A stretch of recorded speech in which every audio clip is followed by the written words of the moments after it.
नमस्कार मित्रांनो. तर 5 मिनिटात जी तुमची गोष्ट समजते ती म्हणजे तुमची आई असते.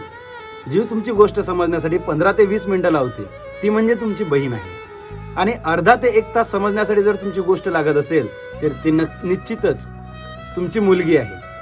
आणि एखादी गोष्ट सांगून सांगून ज्या बाईला समजत नाही ती म्हणजे कोण आहे होते? कोण आहे? ती म्हणजे नक्कीच बहिरी आहे. मग जर सांगून सांगून समजत नाही तर प्रत्येक गोष्टीत बायकोला आणत नसतात. समजला ना तुम्हाला कोण आहे आता? समजून घ्या. नमस्कार मित्रांनो.